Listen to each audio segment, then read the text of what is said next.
GRIAS Academy. Sir, how many hours should I effectively study in common? సాధారణంగా ఎన్ని గంటలు చదవాలి అనే అంశంలో ఎవరి సామర్థ్యం ప్రకారం వాళ్ళు ప్రిపేర్ కావాల్సి ఉంటుందమ్మా. యూజువల్గా 8 to 10 అవర్స్ చదివితే సరిపోతుంది. కొంచెం ఎక్కువ కష్టపడగలిగితే కనుక ఇంకో 2-3 గంటలు, 10 నుంచి 12 గంటల వరకు, or 14 hours maximum. But don't over stress yourselves. ఏమవుతుందంటే చాలామంది విద్యార్థులు ఓవర్ స్ట్రెస్ అయ్యి వార్నౌట్ అయిపోతుంటారు. 15 గంటలు, 20, 16 గంటలు, 18 గంటలు నిద్ర లేకుండా చదవడం వల్ల ఏమవుతుందంటే ఆ తర్వాత మీరు చదివే కెపాసిటీని కోల్పోయి 2-3 రోజులు సమయం వృధా అవుతుంది. అలా కాకుండా సస్టైన్డ్గా ప్రతిరోజు ఇంత సమయం నిర్దేశం 8 to 10 hours, maximum 12 hours are 14 hours, అంతకు మించి చదవద్దు. అలాగే మీరు ఏం చదువుతున్నారో అనేటప్పుడు మీరు అలసిపోకుండా చదువుకోవాలి. అంటే ఎక్కువ గంటలు చదవడం వల్ల ఒక్కోసారి మనకి మెదడుకి ఎక్కకుండా ఉండే ప్రమాదం ఉంటుంది. అలా కాకుండా చూసుకొని చదువుకోవాలి. How often should I revise the syllabus? ప్రతిరోజు చదివిన పొద్దు నుంచి సాయంత్రం వరకు చదివింది ప్రతిరోజు 2 గంటలు రివైజ్ చేసుకోవాలమ్మా. ఏ రోజు చదివింది ఆ రోజు, ఏ రోజు విన్న పాఠాలు ఆ రోజు, ఏ రోజు చదివిన పాఠాలు ఆ రోజు, రాత్రి పడుకునే ముందు 2 గంటల పాటు మీరు రివిజన్కి టైం తప్పనిసరిగా కేటాయించుకోవాలి. అలాగే 5 రోజులు, సోమవారం నుంచి శుక్రవారం వరకు మీరు 5 రోజుల పాటు చదివినది మళ్ళీ శనివారం రోజు కొత్తవి ఏమి చదవకుండా శనివారం రోజు మళ్ళీ అన్నిటినీ రివైజ్ చేసుకోవాలమ్మా. అంటే ప్రతి రోజు ఒకసారి రివైజ్ చేసుకోవాలి. అలాగే వారంలో ఒకసారి శనివారం రోజు రివిజన్కి మాత్రమే కేటాయించాలి. ఇక ఆదివారం రోజు మీరు చదివినా చదవకపోయినా రిలాక్స్ కావాలి. అయితే ఆ రిలాక్సేషన్ అనేది మీకు రిలాక్సేషన్ లాగా ఉండాలి తప్ప అది మళ్ళీ మిమ్మల్ని అలసటకి గురి చేసేలాగా ఉండకూడదు. అయితే మరి 2 సార్లు అయింది రివిజన్, 3వసారి ఎప్పుడు అంటే ప్రతి నెల చివరి వారంలో 2 రోజులు లేదా 3 రోజులు ఆ నెలంతా చదివిన సబ్జెక్టులని, కొత్త సబ్జెక్టులు ఏవి చదవకుండా ఆ 3 రోజులు రివిజన్ చేసుకోవాలి. ఈ పునశ్చరణ రివిజన్ అనేది చాలా ముఖ్యం సివిల్ సర్వీసెస్ ఎగ్జామ్లో. ఎందుకంటే షూర్ షాట్గా మీరు ఆన్సర్ చేయాల్సి ఉంటుంది ప్రిలిమ్స్ పరీక్షలో. కానీ మెయిన్గా ప్రిలిమ్స్ పరీక్షలో, అఫ్కోర్స్ ప్రిలిమ్స్ పరీక్షలో నెగిటివ్ మార్కింగ్ ఉంటుంది. మెయిన్స్ పరీక్షలో అంతగా సర్టినిటీ లేకపోయినా పర్వాలేదు, కానీ ప్రిలిమ్స్ పరీక్ష మాత్రం తప్పనిసరిగా మీరు రివిజన్ అనేది ఇంపార్టెంట్ అనమాట. కాబట్టి ఎక్కువ పుస్తకాలని, ఎక్కువ డిఫరెన్స్ బుక్స్ని సెలెక్ట్ చేసుకోకుండా లిమిటెడ్ పుస్తకాలు, అంటే మళ్ళీ ఆ పుస్తకాలు సెలెక్షన్ చేసుకోవడంలో కూడా జాగ్రత్తగా ఉండాలి. ఏవైతే ఉపయోగకరంగా ఉంటాయో వాటిని మాత్రమే సెలెక్ట్ చేసుకుని కొద్ది సంఖ్యలోనే వాటిని పదేగా చదువుతూ రివిజన్ చేసుకుంటూ ఉంటే కనుక ఖచ్చితంగా ఈ పరీక్షలో మీరు విజయం సాధించే అవకాశాలు ఉంటాయి. Sir, what is the correct strategy to crack UPSC? Correct strategy to crack UPSC is to smart reading and రెగ్యులర్గా క్రమశిక్షణతోటి డిసిప్లిన్డ్గా చదవడం. ఈ 2 ఉంటే కనుక, స్మార్ట్ రీడింగ్ అంటే అనవసరమైన పుస్తకాలు చదవకుండా ఉండడం, అనవసరమైన కంటెంట్ మెటీరియల్ చదవకుండా, మనకి యూట్యూబ్లో కానీ లేదా స్టడీ మెటీరియల్ కానీ చాలా అవైలబుల్ ఉంటుంది మార్కెట్లో. అవన్నీ చదవకుండా ఏవైతే అవసరం అవుతాయో వాటిని మాత్రమే సెలెక్ట్ చేసుకుని వాటినే పదే చదవడమే స్మార్ట్ రీడింగ్ అమ్మ. అండ్ రెగ్యులర్గా ఏమాత్రము డీవియేషన్స్ లేకుండా నిరంతరం క్రమశిక్షణతోటి, డిసిప్లిన్ తోటి చదువుతూ ఉంటే, ఎప్పటికప్పుడు మీరు ఎవాల్యుయేట్ చేసుకుంటూ ఉంటే, ఏ రోజు ఆ రోజు మీరు రివిజన్ చేసుకుంటూ ఉంటే, ఇందాక చెప్పినట్టు ప్రతిరోజు రివిజన్, ప్రతి వారం రివిజన్, ప్రతి నెల రివిజన్, ఇలా చేసుకుంటూ ఉంటే కనుక ఖచ్చితంగా షూర్ షాట్గా మీరు విజయం సాధించే అవకాశం ఉంటుంది. Sir, how to revise current affairs daily? ప్రతిరోజు కరెంట్ అఫైర్స్ అనేది మీరు వేరే ఇన్స్టిట్యూట్ల వాళ్ళు ఇచ్చే కరెంట్ అఫైర్స్ మెటీరియల్ చదవడం కంటే మీరు ఎంచుకున్న 1 లేదా 2 ఇంగ్లీష్ పేపర్లు, హిందూ పేపర్ కానీ, ఇండియన్ ఎక్స్ప్రెస్ కానీ, టైమ్స్ ఆఫ్ ఇండియా కానీ, ఏదైనా 2 పేపర్లని మీరు మీ సిలబస్ ప్రకారం ఫస్ట్ మీరు కంటతా పట్టవలసింది మీ సిలబస్ కంటతా పట్టడం వల్ల ఏమవుతుందంటే మిమ్మల్ని ఏ అంశాల లోపల యూపీఎస్సీ ఎగ్జామినర్ టెస్ట్ చేయదలుచుకున్నాడు అనే విషయం మీకు క్లారిటీ వస్తుంది. అలాగే సిలబస్ కంటతా పట్టిన తర్వాత పీవైక్యూస్ అంటే గత సంవత్సరాల లోపల యూపీఎస్సీ పరీక్షల్లో ఏ ప్రశ్నలు అడిగారు, ఏ రకంగా అడిగారు అనే 2 పట్ల మీకు అవగాహన స్పష్టంగా ఏర్పడితే కనుక అప్పుడు ఆ 2 వల్ల మీలో ఏర్పడిన దృక్పథంతో సివిల్ సర్వీసెస్ ఆ రెండు వల్ల మీరు ఆ రెండింటి మీద అవగాహన వల్ల మీకు ఏర్పడిన ఆ, ఆ, దృక్కోణంతో మీరు ఈ న్యూస్ పేపర్స్ని చూసినప్పుడు ఏ అంశాలు మీకు పనికొస్తాయి, ఏ అంశాలు మీకు పనికిరావు అనేది స్పష్టత ఏర్పడుతుంది. ఆ న్యూస్ పేపర్స్ నుంచి మీరు చదవడం వల్ల మీకు ఓన్గా నాలెడ్జ్ పెరుగుతుంది. వేరే ఇన్స్టిట్యూట్లో వాళ్ళు ప్రిపేర్ చేసిన కరెంట్ అఫైర్స్ మెటీరియల్ చదవడం వల్ల మీకు నారో ప్రిపరేషన్ ఉంటుంది తప్ప వైడ్ రేంజ్ ప్రిపరేషన్ ఉండదు. సివిల్ సర్వీసెస్ పరీక్షకి ఎప్పుడు కూడా మీకు పరిజ్ఞానం అనేది వైడ్ రేంజ్లో ఉండాలి. అది ఖచ్చితంగా మీరు న్యూస్ పేపర్స్ చదవడం వల్ల మాత్రమే దొరుకుతుంది. న్యూస్ పేపర్ చదివితే టైం వేస్ట్ అవుతుందని వేరే ఇన్స్టిట్యూట్స్ వాళ్ళు తయారు చేసిన జిస్ట్ని చదువుకుంటా ఉంటే దానివల్ల ఉపయోగం లేదు. Sir, is every editorial important for current affairs?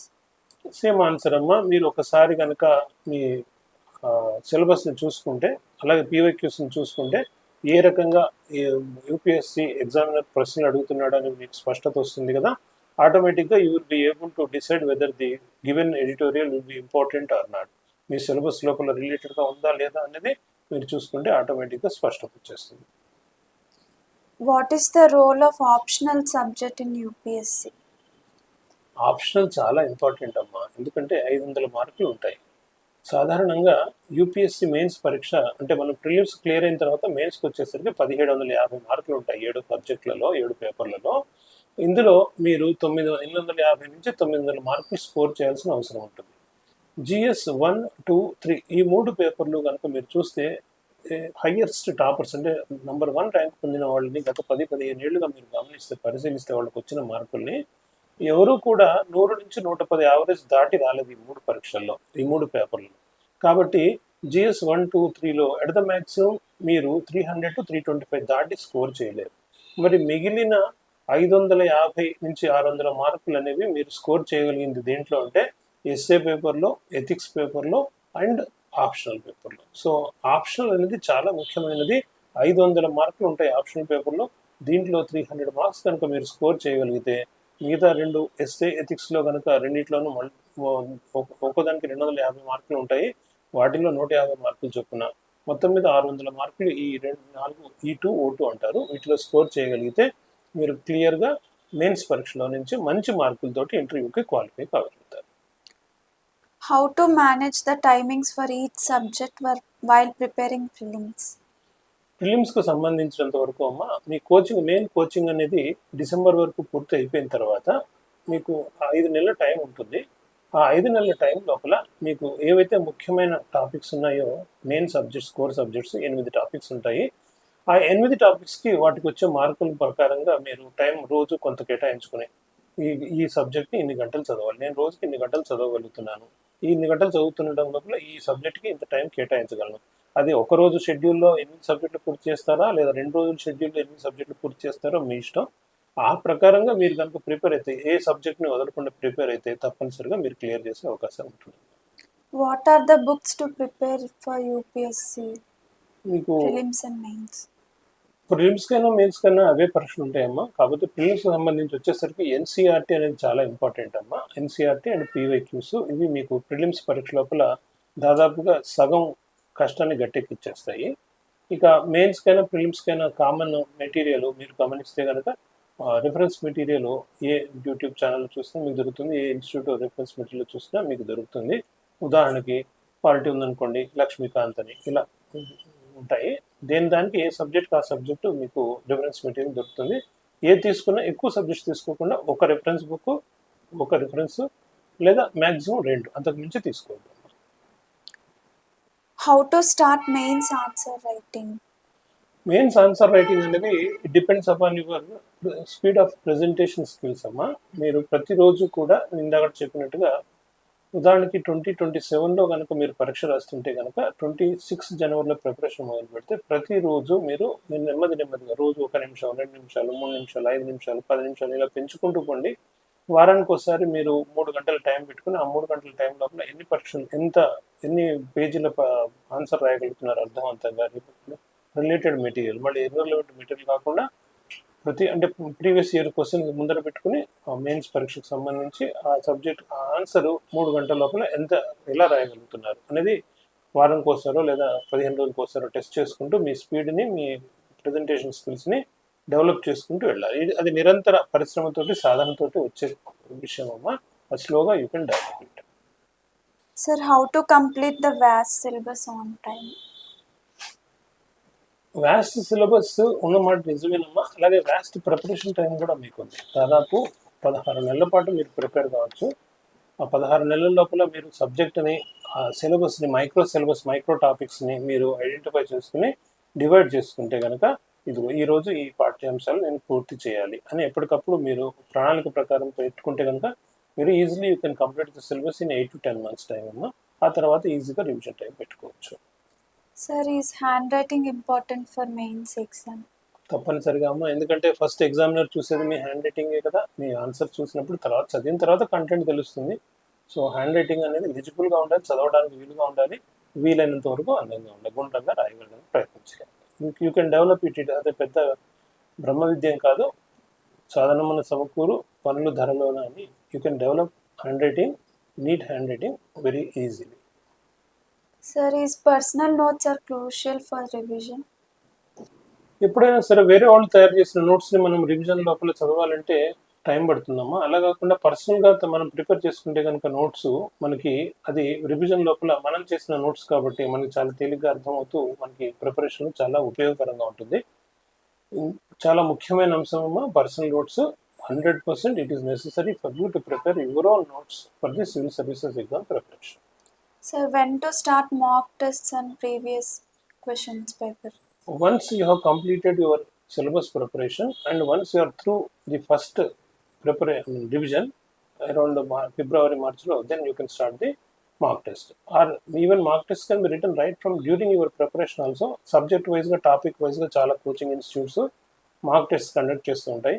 So right from August also you can write dum based on your preparation. A subject అయితే, ఏ టాపిక్ అయితే మీరు కంప్లీట్ చేశారో ఆ సబ్జెక్టు, ఆ టాపిక్ లోపల మీరు మార్క్ టెస్ట్ ఇవ్వడం వల్ల మీరు తేలిగ్గా మీ ప్రిపరేషన్ ఏ స్థాయిలో ఉంది అనేది మీరు ఎవాల్యుయేట్ చేసుకోగలుగుతారు. ఏమైనా అవసరమైతే కరెక్షన్స్ కూడా అవకాశం ఉంటుంది. Sir, NCERTs versus standard books, which books are best for preparation? NCERT అనేది పునాదులమ్మ, స్టాండర్డ్ బుక్ అనేది పైన కట్టే భవంతి అమ్మ. పునాదులు ఇంపార్టెంటా, భవంతి ఇంపార్టెంట్ అంటే ఏం చెప్పను నేను, రెండు ఇంపార్టెంటే. బేసిక్ థింగ్ ఏంటంటే syllabus, micro syllabus and then NCERTs and along with them PYQs. ఈ మూడు మనకి ఫౌండేషన్ ఏర్పాటు చేస్తే కనుక దాని మీద మీరు ఏదైతే రిఫరెన్స్ మెటీరియల్, రిఫరెన్స్ బుక్స్ చదువుకుంటారో దానితో మీరు you can construct the building అనమాట. సో యువర్ నాలెడ్జ్ అనే దాన్ని రెండు భాగాలు విడదీస్తే, ఒకటి ఫౌండేషన్ పునాదులు, రెండవది బిల్డింగ్ భవంతి. సో ఈ రెండింటికి ఈ రెండు ఇంపార్టెంట్ అమ్మ. పునాదులు అనేవేమో మనకి మూడింటి ద్వారా ఏర్పడతాయి. ఏంటవి? Micro syllabus, PYQs and NCERT. భవంతి నిర్మాణం అనేది మనకి రిఫరెన్స్ బుక్స్ ద్వారా ఏర్పడుతుంది.